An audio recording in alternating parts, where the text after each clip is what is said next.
Good evening, my dear student. একটু long distance অতিক্রম করার পরে আবার এসেছি তোমাদের সামনে।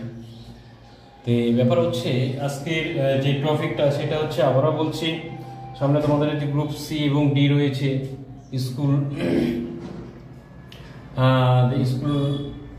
স্কুলগুলোতে নিয়োগ হবে যে গ্রুপ ডি এবং সি কারেক্ট ভার্ব ফর্ম দেখবে, ঠিক আছে।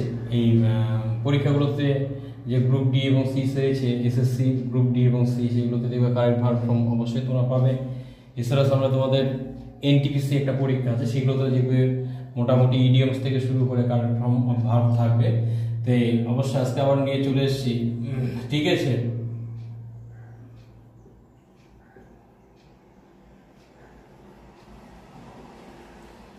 তাহলে কারেক্ট ফর্ম অফ ভার্ব অবশ্যই একদম নতুন নিয়মে নতুন আঙ্গিকে নিয়ে এসেছি।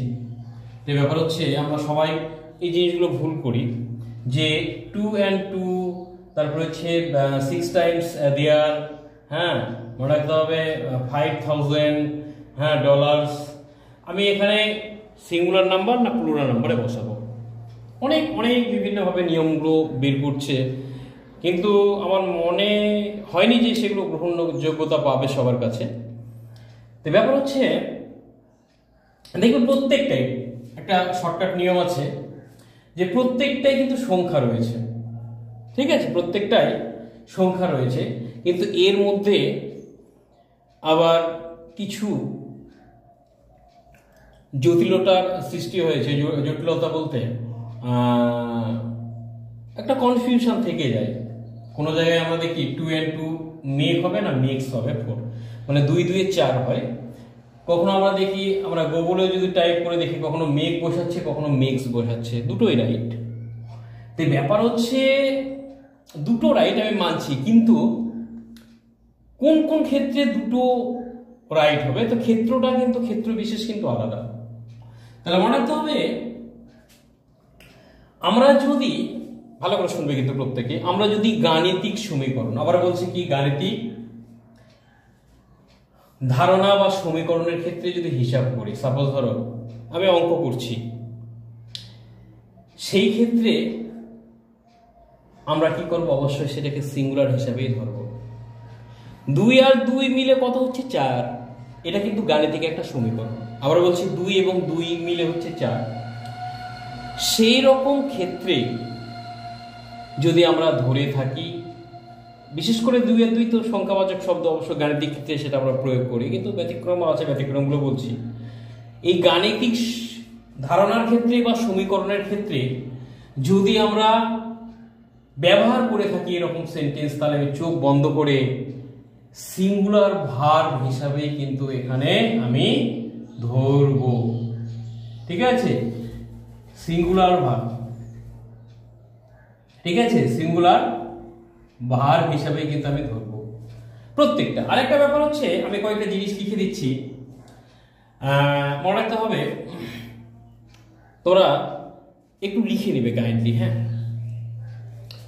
মনে রাখতে হবে দৈর্ঘ্য, প্রস্থ, উচ্চতা, ঠিক আছে, গুণ ভাগ ডিভাইডেড, যেটাকে বলছে ডিভাইডেড ভাগ, মাল্টিপ্লিকেশন, অ্যাডিশন, যেগুলোই থাক না কেন, এই গাণিতিক সমীকরণের ক্ষেত্রে আমার চোখ বন্ধ করে যেটাই থাক, আমরা যদি এরকম জিনিস পাই, তাহলে আমি অবশ্যই সিঙ্গুলার ভার্ব হিসাবে কিন্তু ধরব। অর্থাৎ যেখানে কি করব, যদি ভার্বে থাকে, মনে রাখতে হবে helping verb, am is are was were, 4টে verb, am is are was were, এই 5টাকে বলা হয় হেল্পিং ভার্ব।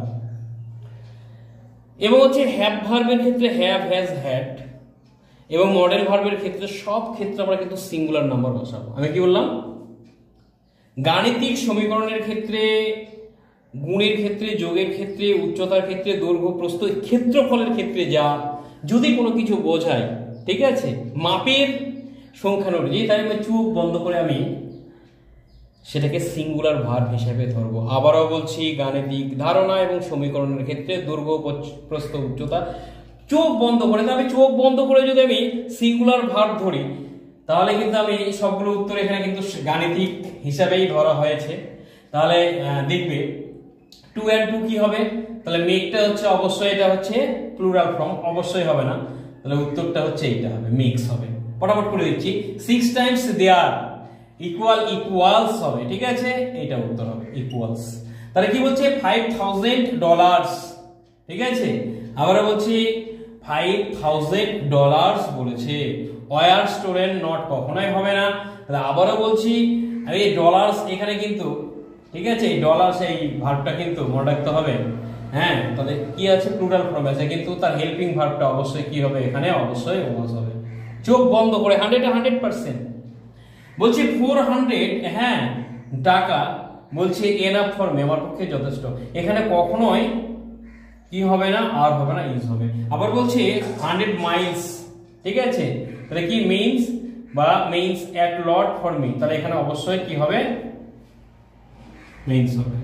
তাহলে 50 কিলোমিটারস, তাহলে এ লং ডিস্টেন্স, একটা দীর্ঘ কিন্তু দূরত্ব বা অনেকটা দূরত্ব, তাহলে এখানেও কিন্তু অবশ্যই ইউজ হবে। পরিষ্কার? এইবার প্রশ্ন হচ্ছে আমি মেক্স করেছি ঠিকই আছে, আবার মেকও কিন্তু হয়, মেকও হয় 100%। আমি প্রথমে বলেছিলাম ক্ষেত্র বিশেষে মেক্স বসবে আবার মেক বসবে, 2 and 2, ঠিক আছে, তাহলে কখন মেক হবে ভালো করে নোট ডাউন করে নেবে, ঠিক আছে। তাহলে মানে তো দুটি পৃথক সংখ্যার হিসাব দেখানো হয় যা যোগ করে যখন একটা ফল হবে, কি বলা হলো, দুটো সংখ্যার যখন আমি দুটো সংখ্যার হিসাব দেখালাম, ঠিক আছে, তাহলে মনে রাখতে হবে বলছে দুটো সংখ্যার,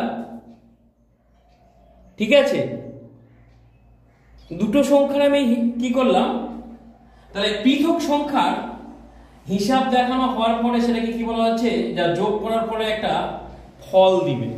ফল বলতে কি মানে দুটো বলছে কি বলা হয়েছে, 2 and 2 অ্যাপেল মেক 4 অ্যাপেল, এই যে ফল দিল বা নির্দিষ্ট একটা পৃথিবী, মানে 2 জন এবং 2 জন 4, এটা গাণিতিক ক্ষেত্রে কিন্তু আমি ব্যবহার করছি না, ঠিক আছে, গণনার সূত্রে ব্যবহার করছি, কিন্তু সেটা কি হচ্ছে, কিন্তু একটা ফল দিচ্ছে, ফলটা কি, তাহলে কি ফল, দুটি পৃথক সংখ্যা, দুটো আপেল এবং 2 and 2, হ্যাঁ, 2 apple and 2 apple not makes হবে, এটা হচ্ছে মেকের ক্ষেত্রে হবে। বোঝা গেল কি বললাম?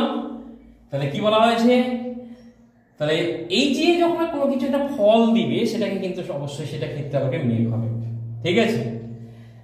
তো এইবার হচ্ছে যে টাকা পয়সার হিসাব থেকে শুরু করে যে সংখ্যা, ঠিক আছে, এগুলো থাকলে কি হচ্ছে, এগুলো থাকলে অবশ্যই গাণিতিক হিসাব পুরো বা উচ্চতা দৈর্ঘ্য প্রস্থ এগুলো থাকলে হচ্ছে সিঙ্গুলার, কিন্তু যখন যোগ করার পরে দুটি পৃথক সংখ্যা যোগ করার পরে যখন একটা ফল দিবে সেই ক্ষেত্রে কিন্তু অবশ্যই প্লুরাল ফর্ম হবে, সেই ক্ষেত্রে মেক হবে। পরিষ্কার? Thank you watching for my video.